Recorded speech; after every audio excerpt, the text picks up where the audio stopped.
So everybody, welcome, and we can use a few minutes as we wait for everybody to join. We'll start at 5 or 10 minutes after the hour, and we have a little bit of time to give assistance to anyone who needs it for moving around and for getting their bearings for flying. So if you hear me, please know that inside this virtual space, you have superpowers. So you can not only move around by using the cursor keys and the WASD keys, and you can look in any direction using your mouse, but you can also fly. And as we are expecting quite a few people, you may want to use that ability to fly when we later use screen sharing, and you can use the flying ability to find a spot with a great position for viewing the shared screen. The shared screen will appear over the aquarium. So there's a section of this space where there's an underground aquarium. And so the shared screen will appear there, facing in the diagonally across the room where the Eagle model is currently located. So to activate flying, you can go to the center of the dock at the bottom of your screen and click the fly icon, or you can use the F key if you're on a device with a keyboard, and the F key will toggle to the flight mode. Once you're in flight mode, you can ascend and descend vertically by using the H and the L key respectively. H for higher, L for lower vertically. And once you are at the altitude that you like, you can use your mouse and cursor keys and WASD again to fly. You will always fly in the direction of your gaze. So you'll be able to fly downwards, upwards, and level, and all of that. Feel free to experiment a little bit and get comfortable with your ability to fly as we welcome other people. And we will start presentation shortly on the shared screen.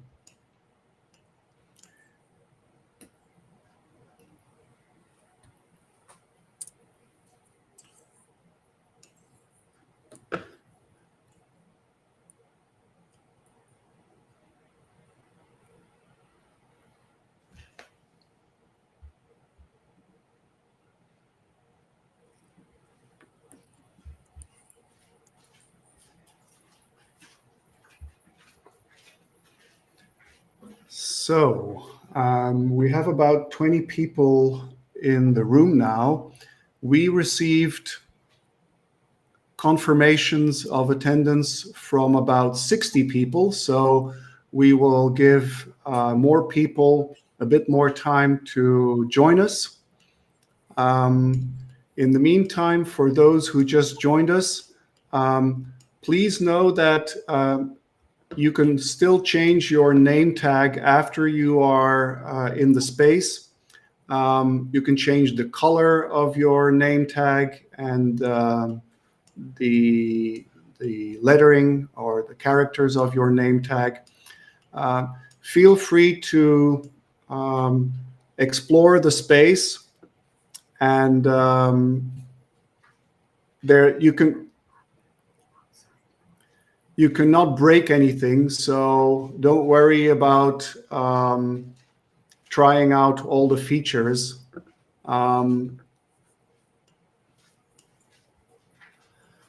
For those here, while we wait for more people to join us, I would like to mention or to explain to you where you are. Of course, this is a virtual space, and you're on the internet, in the metaverse, so to speak. But this is a building. We think of it as an observation dome that is virtually located on the top of the tallest mountain of the south pole of the moon. When we start the presentation, I will share some visuals showing you exactly where this dome is situated. But the view outside of the window is not an imaginary lunar landscape. It is an actual lunar landscape. If you had a spacesuit and a starship to travel to the top of Malapert Mountain, Mons Malapert in Latin, on the moon, on the south pole of the moon, and you would look around, this is the exact landscape that you would see from that vantage point. So the 360-degree landscape is a real lunar landscape, and I invite you to feast your eyes on the vistas, on the lunar vistas from the top of Mount Malapert, all around, while more people are joining us. So I see that a number of additional people have joined us. I welcome you warmly. And for those who didn't hear me explain how to use your superpowers in this space, I will give that explanation another time, meaning again right now. So the navigation is pretty straightforward. You can either use your cursor keys or the WASD keys, and you can use your mouse to change the direction of your gaze. And for gamers, they will be very familiar with the combination of the WASD keys and the mouse for moving around the space. But in this virtual space, you also have superpowers, namely the superpower of flying. And you activate the ability to fly by clicking on the fly icon in the center of the dock at the bottom of your screen. Or if you are on a laptop or a PC, you click the F key on your keyboard, F for Foxtrot, and that will activate the flight mode. And then once you are in flight mode, you can use the H key and the L key to rise vertically or lower your altitude vertically. So H for higher, L for lower. And then once you have the altitude that you like, you can use your mouse and cursor keys or WASD keys again to fly in the direction of your gaze. And so that will enable you to fly level or downwards or upwards. Feel free to experiment a little bit with that as we welcome more people. And you will probably want to use the ability to fly a bit later when we activate the shared screen to give a presentation that will enable you to find a perfect viewing spot among the other people present. Manny, I propose that you also welcome some people, and I think, you know, it's 10 minutes past the hour. I propose that we start the event. Yes, indeed. Can you hear me? Yes, I can hear you. Okay, great. Yes, everyone, welcome to our lunar surface dome on Malapert Mountain. Many of you that I see that have come to join us, I've communicated with you directly. I see a number of names that I already know. Richard, welcome, Richard. And let's see who else is here. Dallas. Good to see you, Dallas. We're going to try to make this an enjoyable time you spend with us. The big payoff at the end will be that we're going to give away for free use the new Apollo 11 landing experience. By the way, I'm not sure if anyone here is here immersively using their headsets. I had sent information to people that if you have a headset, you are able to use it. So maybe afterwards we can find out how many people had the headsets. But welcome, and yes, let's get started. Manny, would you like me to first show where we are Yes. using the Selene virtual space? Okay, I'm going to share that from my screen. So everybody, we're going to make the lunar module in the center of the room disappear, and that is the case now. And now above the fish pond, we will make the shared screen appear. So you may want to move your avatar to a viewpoint where you will be able to see the shared screen easily. Okay, I am now sharing my screen. And take a moment to position yourself in front of the screen so that you see it properly. Okay. So what you are seeing on the shared screen is a virtual world that is under construction, which we call the Selene construction site. And this is a construction site for a virtual reality version of a city on the moon. And the city will be located inside the top of Malapert Mountain.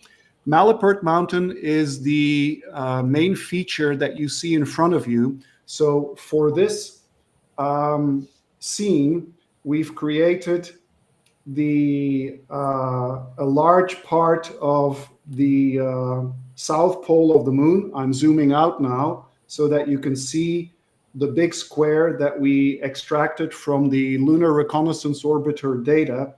And when I zoom back onto Malapert Mountain, which is in the center of your screen,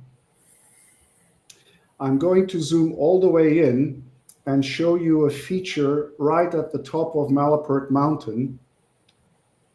Okay, I keep zooming. I don't see it updating on my screen, Manny. Do you see it on?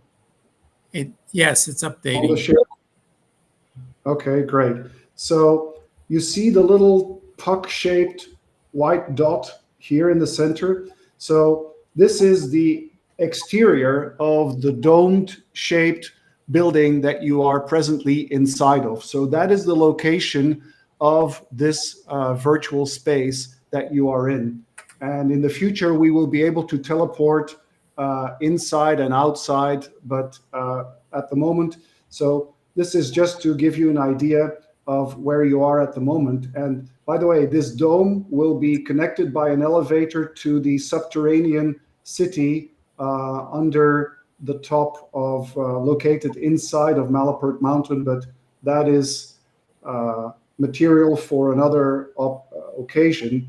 But you see where this dome is located on the top of this mountain here. And that gives you a bit of a set and setting for the where you are virtually now. You will also notice in this image a dotted line in white that goes from the top of Malapert Mountain all the way to the rim of this crater up there. Well, that crater up at the edge is called Shackleton, and the location where the dotted white line ends is actually the south pole of the moon, which is located on the rim of Shackleton crater. And this dotted line is a line that points out an easy to navigate terrain with a lunar surface vehicle. And we think of this as of lunar highway number 1. And so in the future, with the Virtual Moon Project, you will be able to drive a lunar rover all the way from Shackleton to the top of Malapert, or from Malapert to Shackleton. And that journey at the maximum speed of the lunar rover of the Apollo missions will take about 4 to 5 hours. And will of course, enable you to go faster as well. Manny, I think I will stop screen sharing so that you can show your slides. Okay. So we just wanted to give you an idea of what Virtual Moon is and what we're up to. So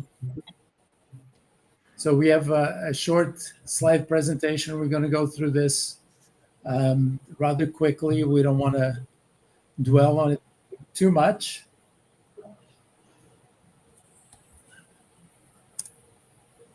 Okay, let's start.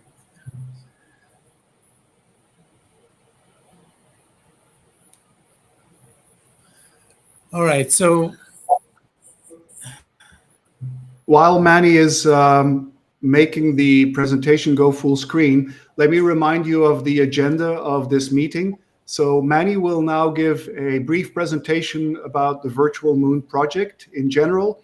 After that, we will unveil the Apollo 11 landing experience, which is a virtual reality experience that we're offering to the world for free on this day, which is the 55th anniversary of the Apollo 11 landing on the moon. And after that, we will open the floor to questions, and so we'll have a Q&A session. And during the presentations, feel free to use the text chat window to ask us questions or to make comments, give praise or criticism as you see fit. You can access the text chat by clicking the icon to the left of the fly icon in the bar at the bottom of your screen. Manny, you have the floor. Thank you, Philip.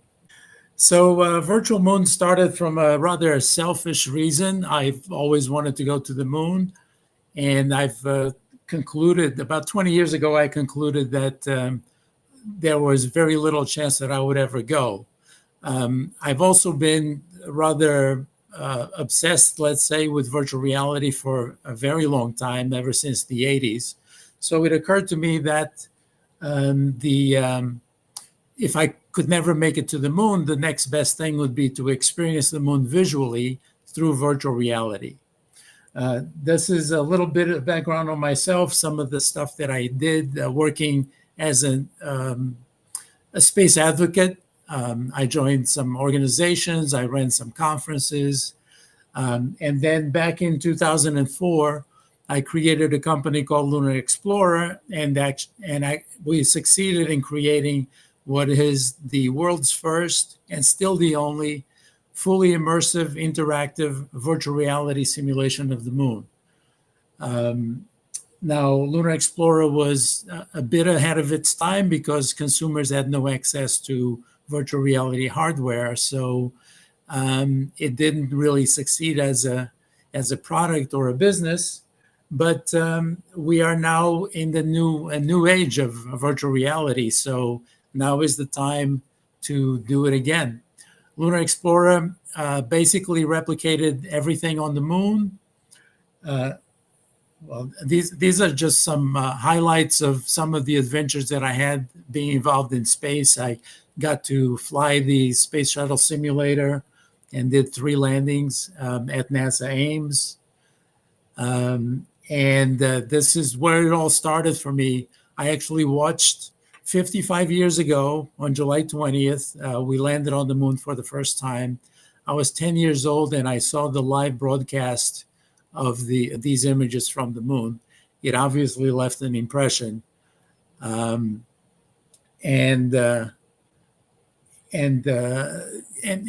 that's a bit of the story, is that I got involved finally in around 2000. I decided I needed to get involved in space advocacy, and out of my involvement grew this opportunity to create Lunar Explorer. And then fast forward another 20 years or so, which brings us to the present day, and we are now redoing Lunar Explorer, but with new technology, with much better data sets than what I had originally. So I will let Philip talk a little bit about his background and how he came to be connected with the project.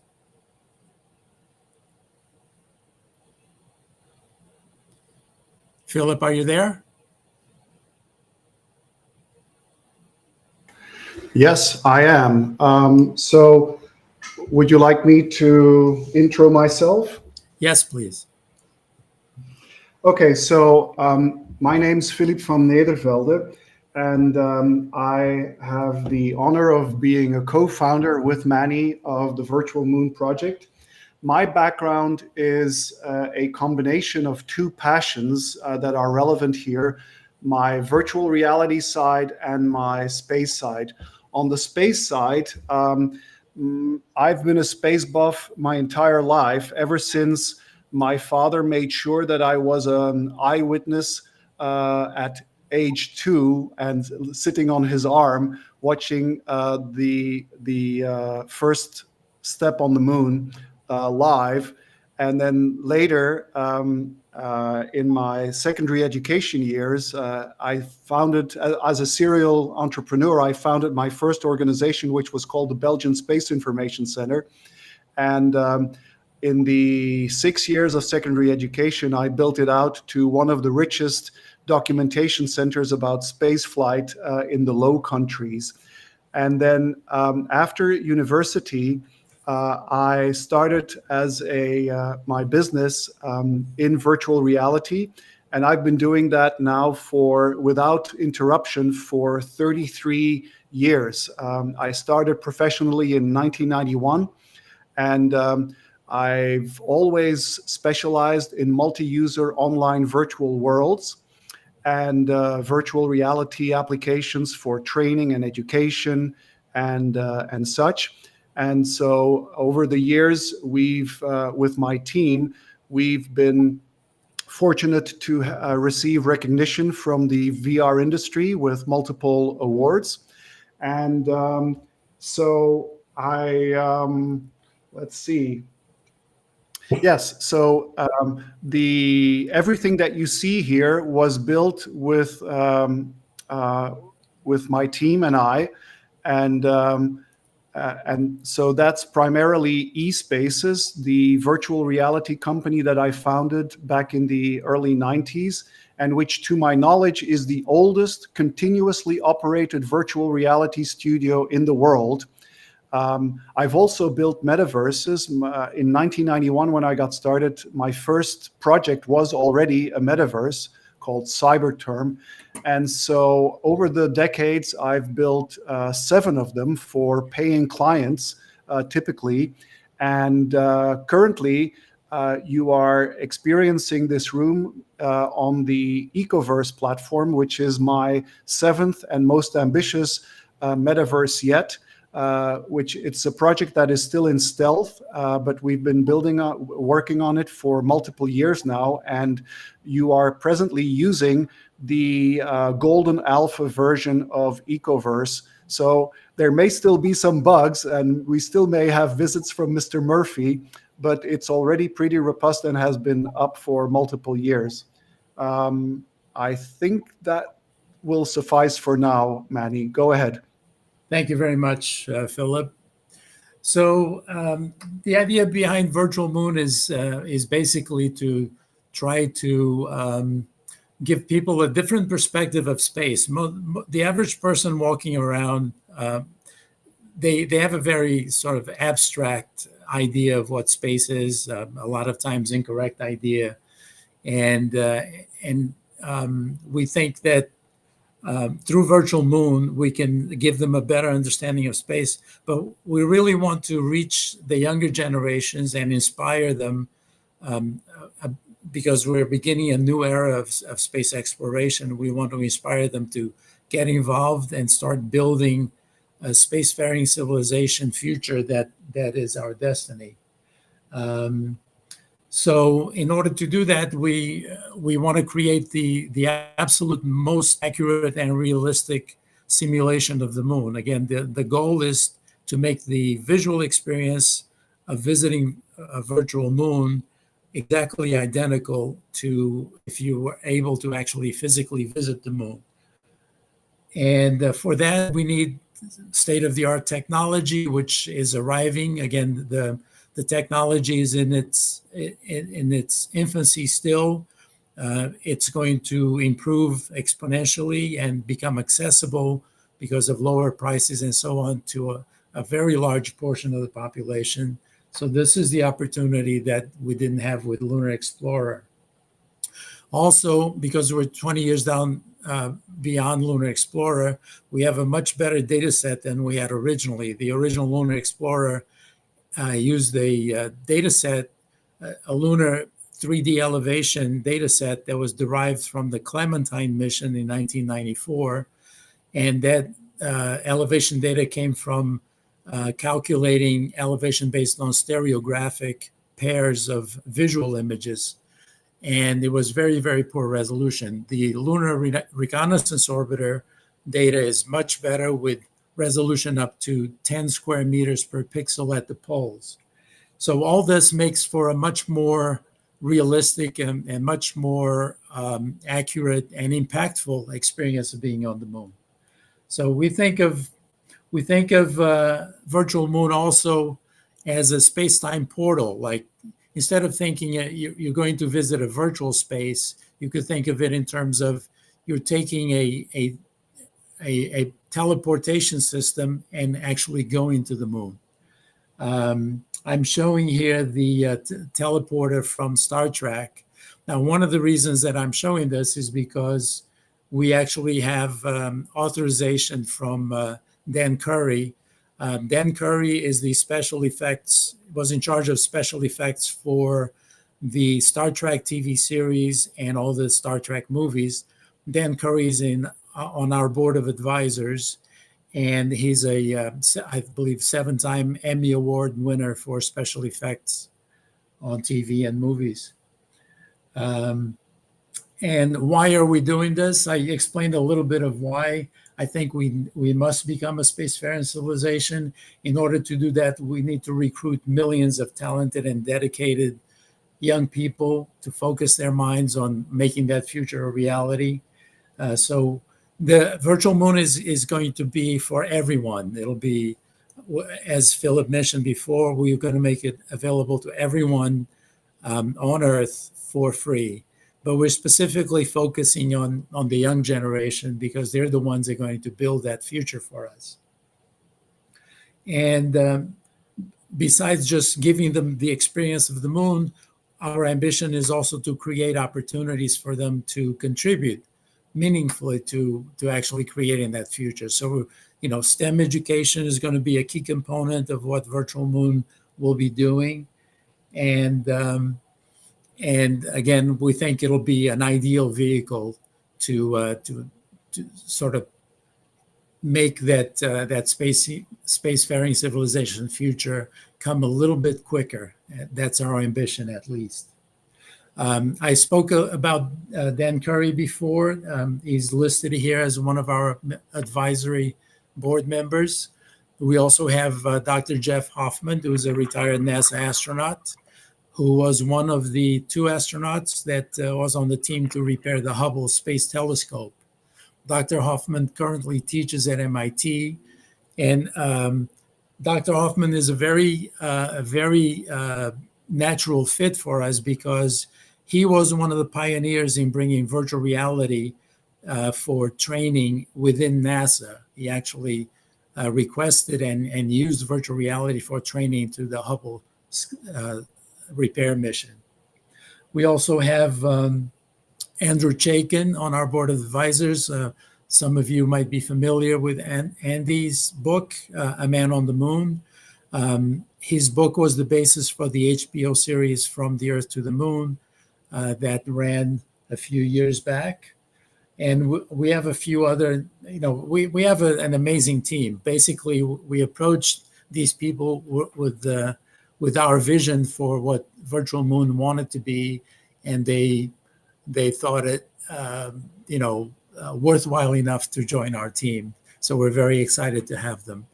But that's not the end. As I said, we want to share Virtual Moon with everyone, but we also want to create a community. So any one of you who's present here that wants to get involved and help us in this project, please let us know. We have plenty to do, and could use all the help available. And what more fun way is there to doing a side project than to be part of building a whole planet, to build the moon.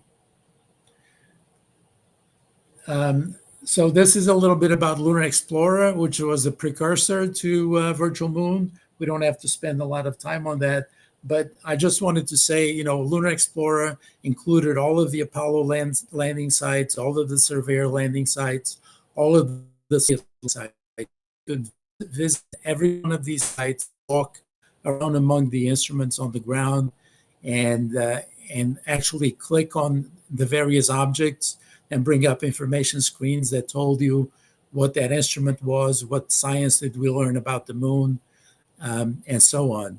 So again, it was intended as an educational experience and also as an exploration of the moon, a way to just walk around and find different places on the moon, different landscapes that are attractive.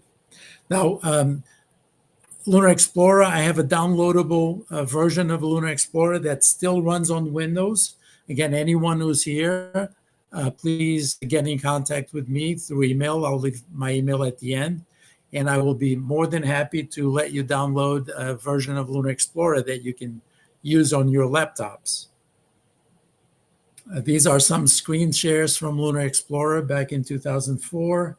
The top left corner is a Soviet sample return mission, which the Chinese Chang'e 6, I believe, or Chang'e 8, just replicated that mission by bringing back samples of lunar soil from the far side of the moon. I used to take Lunar Explorer. Again, it was a fully immersive virtual reality experience, and I used to take it to conferences around the country.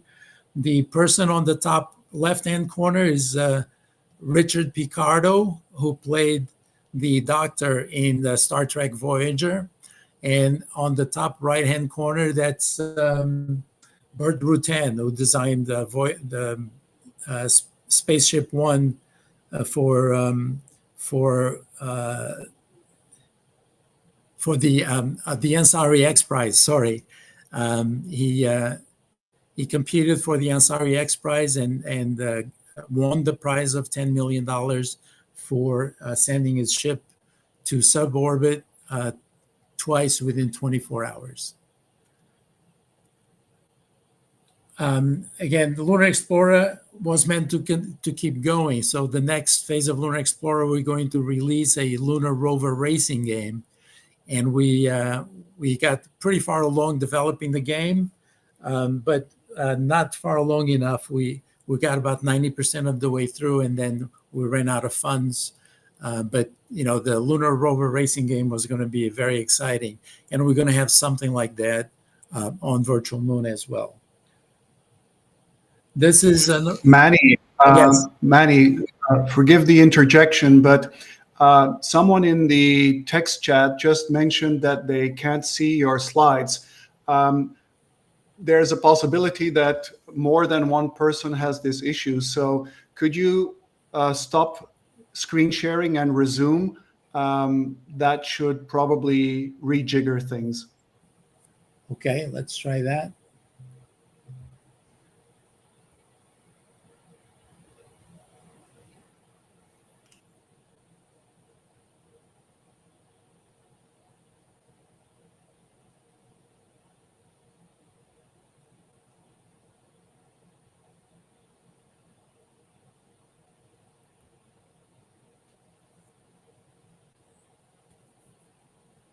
How is that? That looks good. Go ahead, Manny. So this is a screenshot of the Apollo 11 landing site from Lunar Explorer, and this is a more modern version from Virtual Moon.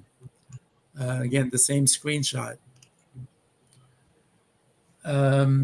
Philip, you want to talk a little bit about the technology involved? Okay, so the technology involved in Virtual Moon matches the ambition of the vision that Manny has shared so far. So we will be, once we have raised the necessary funding, we will be using generative AI, more specifically GANs. That's a technical name for generative adversary networks, to create a full digital twin with unparalleled terrain realism. And so the idea, in a nutshell, is to ingest into an AI the entire data set of the Lunar Reconnaissance Orbiter, plus Selene and Clementine missions, basically everything we can find for elevation and photo textures on the moon, and then create a physically plausible hallucination space, that's a technical term, out of which we can extract a digital twin of the moon, of the entire surface of the moon, with a resolution that holds up all the way to the surface of the moon. And the reason we're doing that is because the highest resolution database for the entire moon that's available is the LRO database, but the LRO probe comes closest to the moon at the north and the south pole, and the resolution of the data that it captures there is 10 meters per pixel at its best. So if you think about it, when you go down to the surface of the moon and walk around on the surface, 10 meter square resolution is not good enough. I mean, that doesn't give you the sense of being on the moon like, the pictures that we got from the Apollo missions. So the artificial intelligence will fill in the details missing between 10 meter resolution and the surface of the moon. Additionally, we will use affordable solutions for real-time ray-traced cloud-rendered 3D graphics, working in collaboration with NVIDIA. And that should enable us to give real-time ray-traced images at a high frame rate on any device in any browser by means of streaming. So the heavy lifting of the ray-traced real-time graphics will be done by servers in the cloud, and then the imagery will be piped to devices such as smartphones, tablets, laptops, VR headsets, AR headsets, game consoles, etc. And so the other technical tidbit to mention is that everything that we do in Virtual Moon makes use of the Ecoverse system. So it runs on top of the Ecoverse metaverse system, which is an omni-device, multi-user system. So you are presently in one of the in an Ecoverse space, and in principle, Ecoverse spaces, and so by extension, Virtual Moon spaces, are accessible in any browser on any device without any need for any downloads, any updates, any etc. Everything is made super easy for the end user with no fuss and no worries. Manny? Thank you, Philip. So basically, this is why we're doing this. We believe that millions of people dream of going to the moon, and we want to make their dream a reality. And we can come very, very close to that through through virtual reality and through our project, Virtual Moon. This is another view of Malapert Mountain. Malapert, looking northward, you'd have this view of the Earth from Malapert, and it's spectacular. So the city that we're going to build on Malapert, it's designed primarily as a resort city or a vacation destination, and so it's ideal because we feel that when people want to go to the moon, one of the reasons that they'll want to go to the moon is to be able to gaze back at Earth. So Malapert offers a perfect view of the Earth. It's one of the reasons, one of the many reasons why Malapert is kind of the ideal place to build this kind of city. Philip, if you have the working videos of these people trying Virtual Moon. I have them queued up. If you stop screen sharing, I will take over. Thank you. So these are a few people that have tried the Apollo 11 landing experience, an earlier version that doesn't have the features of the new version we're releasing today. And I just wanted you to see how people have reacted to watching the Apollo 11 landing. So which one would you like me to show first? And Manny, I will need you to confirm whether the audio is audible or not. Okay, just left to right is good. Left to right. Okay, starting.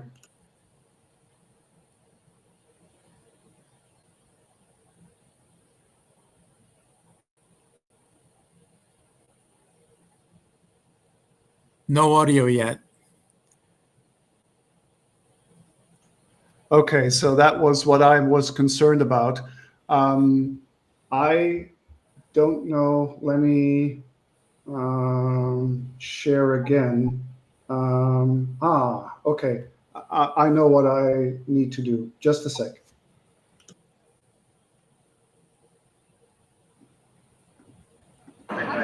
Seriously, man, I've seen a lot of cool stuff. This is cool. I mean, I've seen a lot of VR. I don't know why it never occurred to anybody to do this. I keep seeing Godzillas and things like that.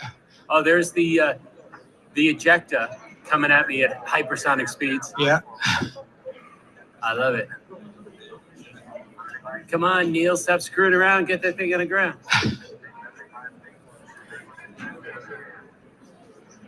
So this is Daniel Suarez. Daniel Suarez is... I get the Earth and the lander together.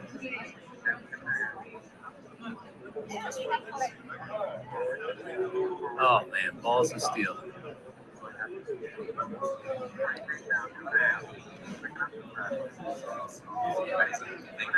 All right, got to have the sound to get the full feel, right?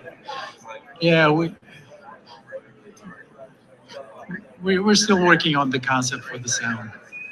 I can see why you have it. It is immersive, but that's interesting. Those rods that come off of the footings. Yes. Those were there then. Yeah, those are the contact probes. Oh, I love it. Oh, that is so cool. So that was Daniel Suarez. He's a science fiction author. Wow, that was awesome. Do was you really feel, great. Do you feel like you've been to the moon? Yes, definitely.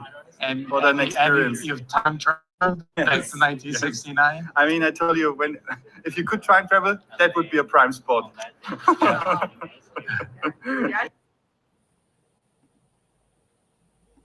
Knob. All the way at the back of the strap. Yeah, just loosen it. I'm a little bit. Oh, I see.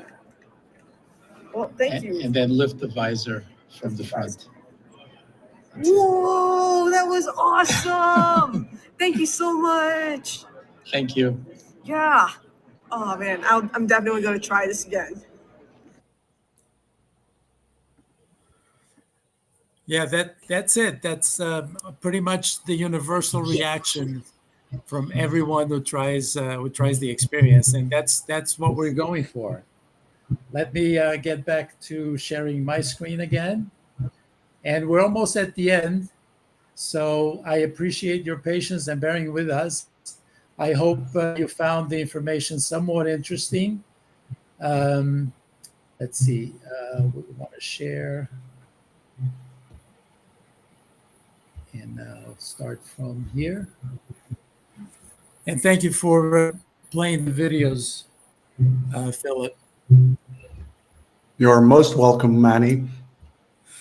All right. And since we have you all here in the room, we would really like you to join us. There are many ways to join us. You can participate in the project. We have things that you can do with us.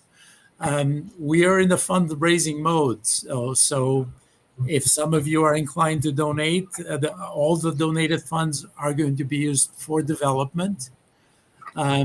As I said, if you want to contribute in other ways, volunteer, skills, expertise, ideas, and feedback. But probably one of the easiest ways and also very important way that you can contribute is just by spreading the word, just by telling people that, we're doing this project, we're going to see it through to the end, and it's going to be amazing. This is our website, virtualmoon.space. I can be reached at Manny at virtualmoon.space. And Philip also has a virtualmoon.space account, Philip at virtualmoon.space. And that's pretty much it. Next is the Apollo 11 landing experience. Again, for those of you that have virtual reality headsets, you can type this URL into your browser in the headset, and that takes you right to the moon. You don't have to download anything. You don't have to install anything. You don't have to pay anything. And we're going to, again, make this available universally to everyone. Also to keep in mind is this is really a demo. This is not anywhere near the final version, the quality level or of what the final version is going to be. And we're hesitant to release this, but because of the kinds of reactions that you've seen from people who would have experienced that, we felt instead of waiting until it's perfect, which could take a few more months or maybe wouldn't be ready until next year, let's say, we figured and you'll have basis of comparison for when you actually see the final version, which will exist as part of the entire moon simulation. Philip, anything else you'd like to say? Yes. If you could stop screen sharing, Manny, I can move on to the drum roll, please, and the unveiling of the Apollo 11 landing experience with some explanations for those interested about what we are sharing for free with the world here. So on the shared screen, you see the URL, and I've also shared it in the text chat of the Apollo 11 landing experience. So ta-da! This is the official publication of this virtual reality experience. I will give you a little bit of a demo on the shared screen of the landing experience in 2D. But the best way to experience this is by using 3D and immersively on your VR headset. So the important thing to remember here is that it's accessible together. So it's accessible on via a browser, and then on a cell phone or a desktop or a MetaQuest VR headset, as well as the Apple VisionPro headset. And so it's in contrast to the space where you are now, it is a single user experience. In the future, we will make it multi-user, but at this moment, it is single user.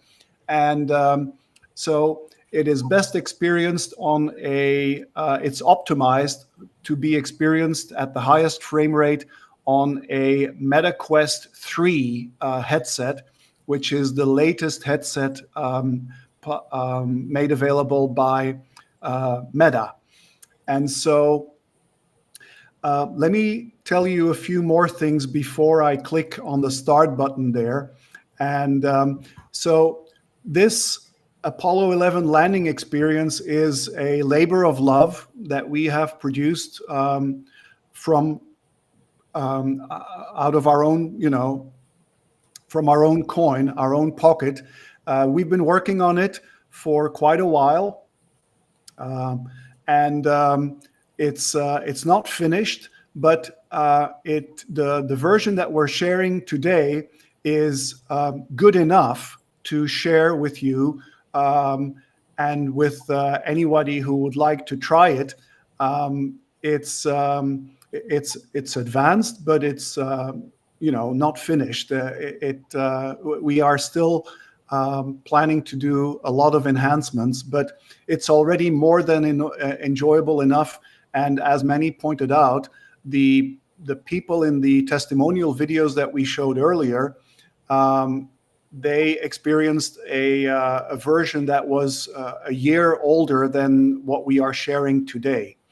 So I don't know how much you know about virtual reality and what is involved in creating it, but let me, before showing you the experience itself, let me tell you a few basic technical things about what went into the creation of this experience. So everything in this experience is done so as to be maximally historically and astronomically accurate. The sun and the earth and the moon, etc., are all in exactly the right astronomical location that they were at the moment of the Apollo 11 landing. The entire experience takes about 4.5 minutes from start, which is, so the start of the experience is a little bit after the Eagle lander has tipped over from its previous position, and now it has legs down, and Neil and Buzz are seeing the moon surface through their window. And the sun is behind the lunar module. And so when you experience the landing from the lunar surface, you will at first it will not be easy to spot the lander. It's actually located a little bit to the left of the sun when you are looking at when you're experiencing this experience from the lunar surface. And so it takes a while for it to become clearer, and we've included some ways of making it easier to spot. But the experience is the 4.5 last minutes of the approach and landing of the astronauts. And we have included, of course, the audio communication between Neil, Buzz, and Capcom at Houston. And so you hear that, and that audio is exactly synchronized with the display of the historical telemetry data, which shows the correct position and attitude of the Eagle lander throughout the approach and landing sequence. So if you look closely, you will notice that the attitude, so that the Eagle lander goes through movements, yaw and pitch and roll throughout the approach and landing. And all of those are historically accurate and correctly timed. We went and looked up the telemetry data, and we used that to animate the Eagle lander model. Another thing that went into this virtual reality experience is, of course, the creation of the correct version of the lander. So the Eagle had a plaque on its leg. The leg with the ladder on had a special plaque which was unique to Apollo 11. And so we put some work into modifying the 3D model of the lander to match that of the Apollo 11 Eagle. You will also notice the contact probes at the underneath 3 of the legs of the lander, and so we also animated the crumpling, the bending of those 3 contact probes to match exactly what was seen in the Hasselblad photography that Neil and Buzz took when they did their EVA on the moon. So all those that crumpling, the direction and the bending, etc., all of that is historically is made to be as historically accurate as possible. Next, of course, and most importantly, is the terrain. So for the terrain is the actual exact terrain of Mare Tranquillitatis, the Sea of Tranquility. So the surface of the moon has the correct elevation and photo textures overlaid on that geometry of the actual location where Neil and Buzz landed. So now I'm going to get maybe a bit too technical, but in total we have 4 different levels of detail that we merged and fused to create the lunar surface. So at the highest level, when you are, I need to say something before here. So there are 2 basic ways that you can experience the landing. And again, the best way for both is using a VR headset, but the default way is you stand on the lunar surface, and we positioned your viewpoint ideally so that you're looking in the direction that the lander will be approaching. And if you stay put in that location, you will have the lander landing right in front of your nose. So we optimized the position for maximum dramatic and spectacular views, and you will basically be experiencing the landing as if you were there, the next best thing to being there then, with the Eagle landing in front of your nose. The second way of experiencing it is by riding the Eagle lander on the porch. Now, what is the porch? Most of you will know this, but for those who don't, so at one of the legs of the lander has the ladder on it, and then at the top of the lander there is a slightly angled platform with handlebars on either side, and in popular parlance, this is called the porch because it's where the astronauts crawl reverse out of the module and then find their way to the ladder. So the second way of experiencing the Apollo 11 landing experience is you sit right on that porch and you ride the Eagle from that vantage point all the way through the 4.5 minutes of the approach and landing, all the way to the landing. Note that this gives you a view of the entire experience that is much better than what Neil and Buzz saw, because they only saw a small amount of lunar terrain through the small triangular windows, enabling them to see where they were going. And so you get the very best seat in the house when you experience the Apollo 11 landing experience, sitting on the porch of the Eagle and flying it all the way down to the lunar surface. So back to that lunar surface. So at the start of the Apollo 11 landing experience is you can look around, you can pause the experience, and you will see the moon from horizon to horizon. That texture is from the Selene mission. And so the digital elevation model is from Selene plus the Lunar Reconnaissance Orbiter. And the resolution that you're looking at there is variable, but on average, it's 60 kilometers. Then when you go further and you get closer to the lunar surface, then we switch to a different texture, which comes from LRO. And the elevation there comes again from Selene and LRO. And then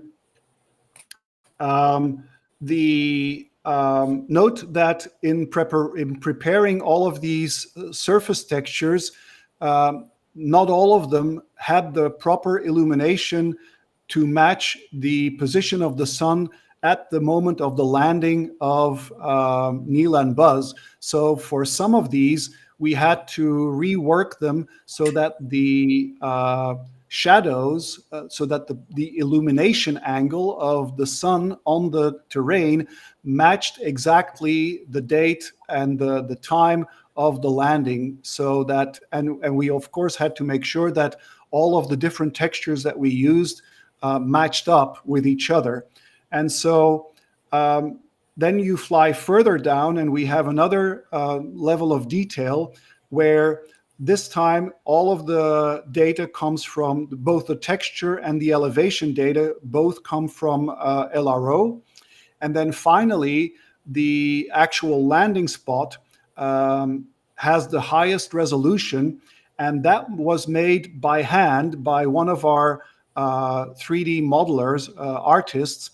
And that's an area of about 200 meters square, which we, of course, fitted into the other textures with seams that are as made invisible as possible. So with that said, I'm now going to start the experience, and you'll see the frame rate may be a little bit choppy, but that's an artifact of screen sharing, which you may have seen on Zoom and in other screen sharing applications as well. But I will show you a few things from several vantage points, and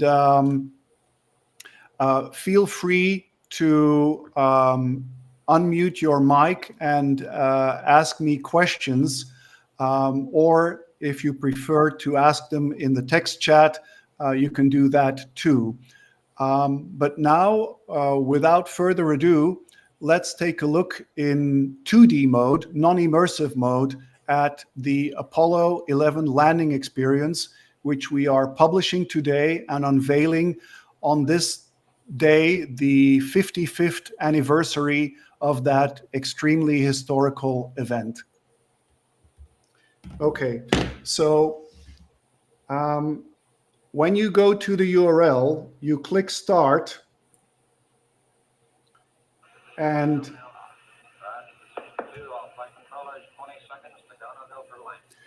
when Eagle, you're looking great. Coming up 9 minutes. So I muted the audio for a moment, but when you start the experience, you are standing on the lunar surface, and if you don't move from this position, you are looking in the right direction to see the eagle approaching, and you will in the end have the eagle land in front of your nose. So I'm now looking left, panning left and right on the lunar surface. Remember, the illumination is exactly the illumination at the moment of the landing 55 years ago. So I'm now going to override the default settings of the experience and I'm going to go forward faster through the experience. So we have VCR-like controls that enable you to go forwards and backwards in the experience. And I'm going to show you the eagle coming closer. So now you see over here under my cursor, you see the eagle coming closer, riding on its single engine. You see the plume of the engine and a bit of the orange glow. Remember that the eagle is backlit at this moment. And so because the sun is behind them, they did this on purpose so that Neil and Buzz would have a clear and well-illuminated view of the landing spot where they are landing. So that results in the eagle being backlit. So I'm now changing my viewpoint a bit. And so you see that it's starting to kick up some dust. And I'm slightly moving my position. We will go through the same moment several times, but I'm just showing you what it looks like. And you see that the plume is kicking up a lot of dust. And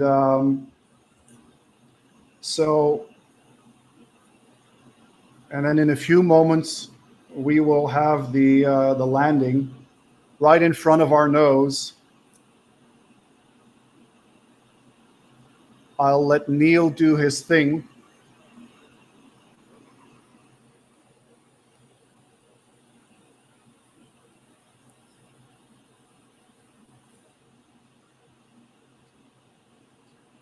Notice the crumpling of the contact probes.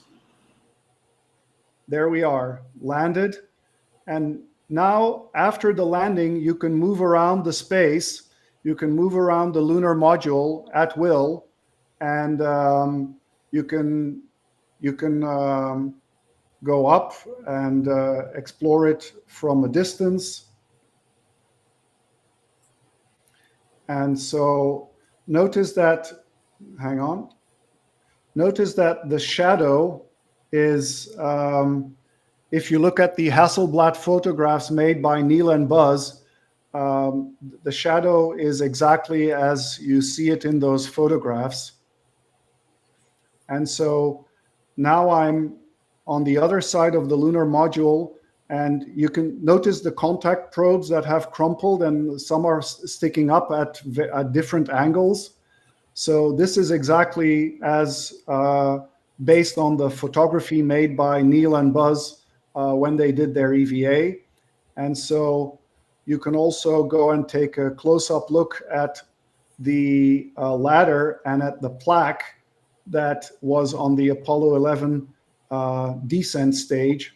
Yes, the descent stage. And so all of these details are as historically accurate as we can make them, but in the future we'll make it even more detailed. And so, we will continue increasing the historical accuracy of the Eagle model and of the terrain, etc. But it's already pretty accurate. Now I'm going to reset and show you the same from the other vantage point. And so here I'm resetting now, and I'm going up. So I'm going to pause now and go back a bit. Yep. So here we are. I paused the play out, and could we have the Mars disappear? I don't want it to block the view of the people who are here and watching. Yes, thank you. And so here we have, we're looking at the Eagle at the beginning of the approach and landing part of the experience. And its engine is working. The contact probes are, of course, out. And now I'm going to So look here at the terrain. So we have the correct lunar terrain visible from horizon to horizon. And so as I resumed the experience. So when you access it immersively, you will be able to position yourself on the porch that I mentioned earlier, which is that inclined platform on the leg that has the ladder. So here you see the porch under my cursor. So that's where you can ride the entire experience from the start all the way down. And this viewpoint is slaved to the trajectory, to the flight path of the eagle, as well as its attitude. And so when the lander goes through yaw, pitch, and roll, you will see that in your viewpoint. It will change with you because, as I mentioned, it is slaved to the eagle lander. Now, as we fly closer, so the landing spot is roughly here, and so you may remember that Neil took over. By the way, notice how we already see the shadow of the lander on the lunar surface. This too is accurate, historically accurate. So this is what Neil and Buzz were also seeing, the shadow of the lander in front of them. So I'm going to pause the animation or the experience here for a moment. And you remember that Neil took over and went to manual flight controls. Why? Because he had spotted a field of large boulders that was unsuitable for landing. And that's the field right here. So this crater is called the West Crater. And at this edge of it, you can see those large boulders, which Neil was absolutely right. He made the right call there. And so he took over and decided to fly over that field and land the eagle a bit further where there were no boulders like these. So I'm resuming the landing now, the experience. And so we have the audio matching exactly the moment of the landing. And so here we are now in the final moments, and I will show this to you from an ideal vantage point. Here in a few moments, you will start seeing the dust that Neil mentioned. So that, kicking up some dust, you will see how the plume of the rocket exhaust causes this. And we tried our best to simulate this in VR. And but that is one of the aspects that we will continue to improve to make it even more realistic. Okay, so I'll unmute the audio so that you can listen to the chatter back and forth in the final few moments. Here we go. 75 feet. That's looking good. Down a half. 6 forward. 60 seconds. Lights on. 6. Down 2.5. Forward. Forward. Good. 40 feet down 2.5. Picking up some dust. 30 feet, 2.5 down.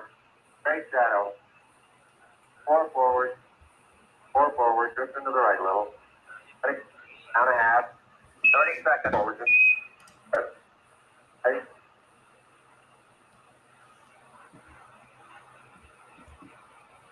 back light. Okay, engine stop. ATA at a descent. Post control, both auto, descent engine command override off. Engine arm off. Port 13 is in. We copy you down, Eagle. Listen, Tranquility Base here. The Eagle has landed. Roger, Tranquility. We copy you on the ground. You got a bunch of guys about to turn blue. We're breathing again. Thanks a lot. So the Eagle has landed. 55 years ago, this is what happened at Tranquility Base on the moon. With that, I'll rest my case and I'll stop talking and open the floor to Q&A. So don't hesitate to unmute your mic or ask any questions you may have in the text chat.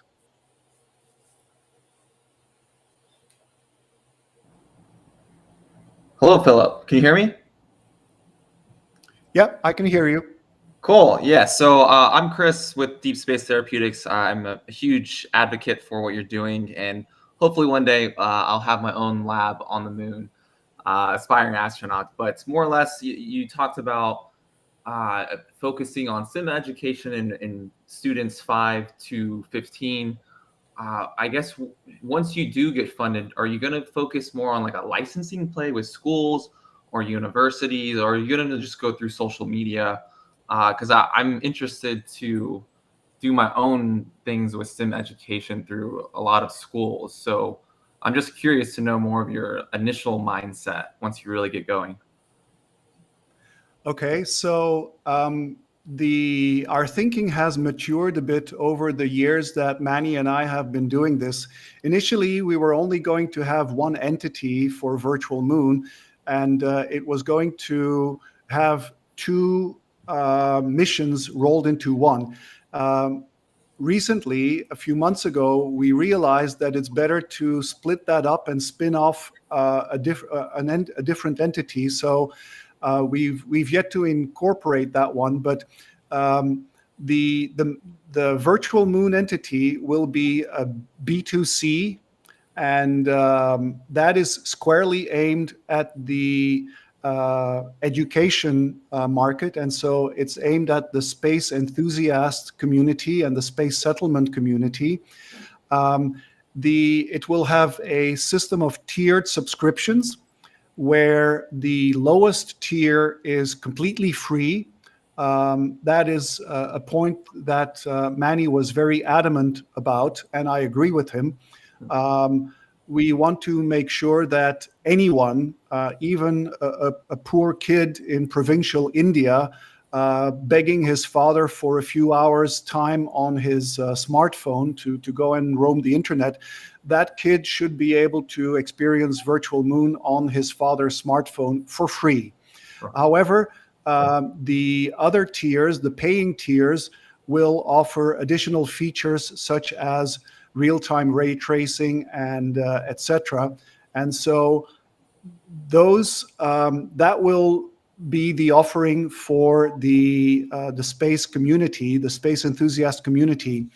Now, the other entity will be squarely aimed at the space industry. So it will be a super Virtual Moon, a Virtual Moon Pro, which will be extremely high resolution, and which will also incorporate high-end, fine-grained physics simulation of the mechanical and electrostatic properties of lunar regolith, for example, and terrain traversal for making sure that the photovoltaic cells of your manned or unmanned probe are maximally illuminated, which is especially important at the poles of the moon.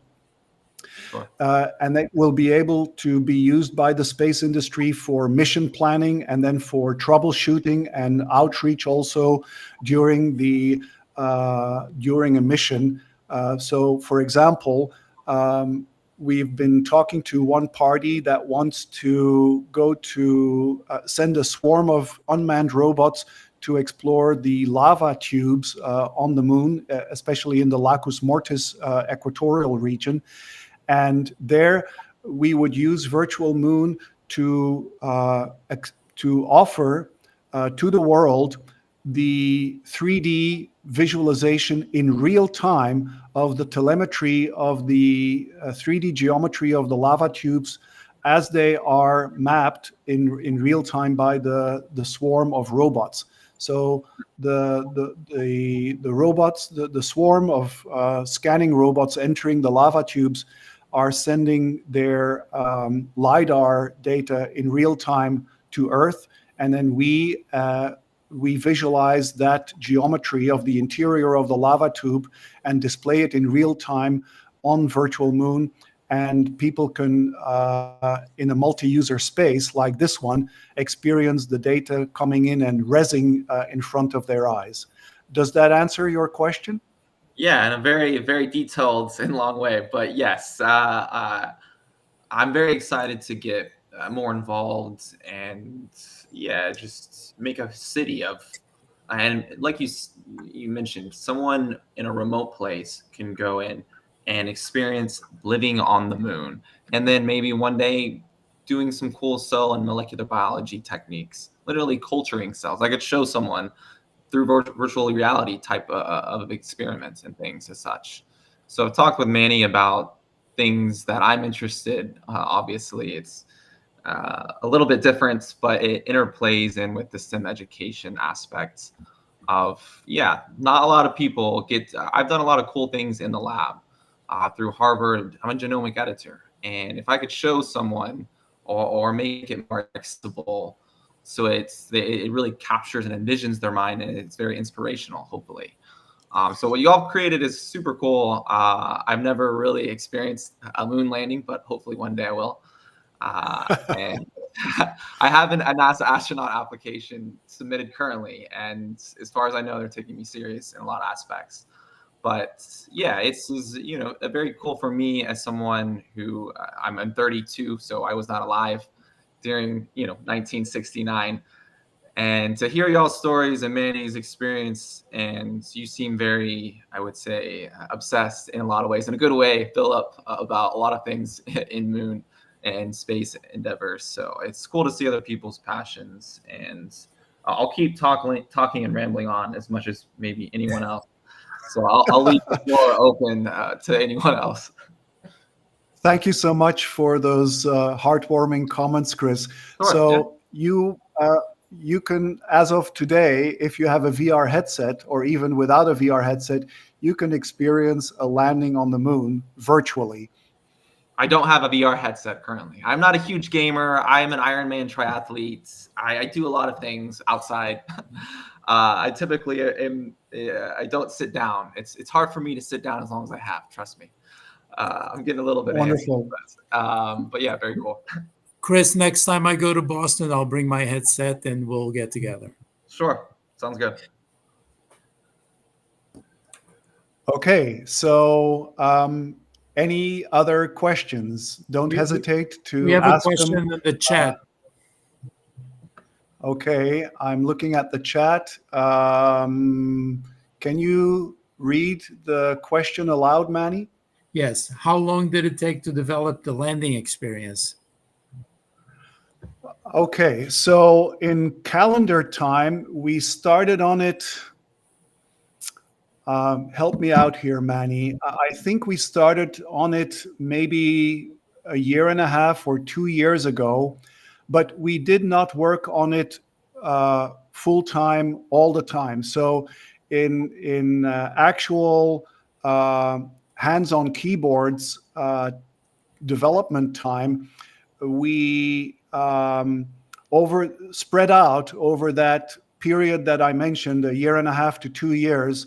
I think in total we probably worked, it represents something like, I'm thinking at the top of my head now, it must represent something like 3 to 4 man-months of work.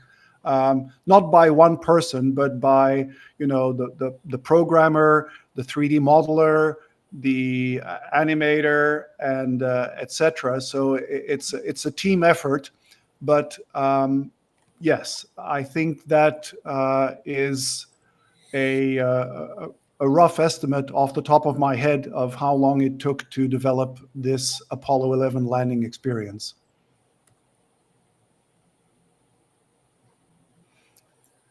So, do we have any other questions? If you can ask your question in the text chat, or you can unmute your mic and ask it by voice.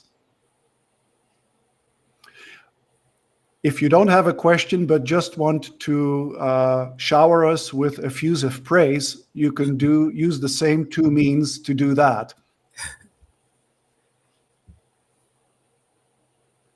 We have more comments in the chat, but no questions. Thank you, Chris. Okay. Appreciate your attending. Okay. Well, so I have a question. I do have a question. Anybody that's still here, if you have a headset and you try the experience, would really love to know what you think of it. Send us some feedback on LinkedIn or via email, please. Okay, so as I think there are no further questions in the text chat or by audio, I propose we wrap up this the official part of this event. Thank you, all of you, for attending, for giving us your time and your attention for the presentations that were made. We encourage you to go and experience the Apollo 11 landing experience yourself, either on your smartphone, laptop, PC, VR headset, or Apple VisionPro. And we, as Manny said, we hope to hear from you your findings. And don't hesitate to reach out to us. We can give you the detail of the keyboard shortcuts if you experience the desktop version of the experience. And we also can help you if you run into any technical issues with the immersive version. With that, Manny, I offer the floor to you to formally bring this event to a close. Thank you, Philip, so much for running the bulk of the meeting and all the information you provided. And again, thank all of our attendees for coming. We really appreciate you being here. And we'll keep working on this. We'll keep working until it's finished, and expect to deliver something that has never existed before, and that'll make a difference. That'll potentially accelerate our achieving spacefaring civilization status just a little bit sooner than otherwise it would. Thank you, everyone. It was a pleasure. Actually, I would like to add one little asterisk to what Manny just said. As a little extra, we also are sharing in the text chat the link to the multi-user space of the Tranquility base location of the landing. So this is a different virtual reality space than the Apollo 11 landing experience. You can go there, you can hang out there. It's multi-user, it has screen sharing and audio, etc., everything that you have in this space.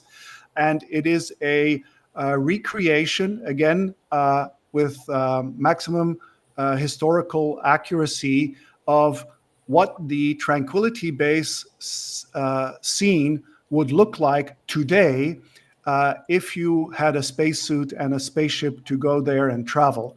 So it's also still a work in progress, but you can play with the features. And so it doesn't have the upper part of the lander because that's what Neil and Buzz used. So the ascent stage is missing, which is, of course, on purpose because it's no longer on the moon. And so that's a little extra that you can also go and experience at your leisure. Thank you so much. Thank you, everybody. Ad Astra. Ad Astra. Manny and I will hang out here a little bit longer now that the formal official part of the event is over. You're welcome to linger and hang out, and we'll be happy to have informal conversations with you. And one of us will probably be here until the last of you leaves the space.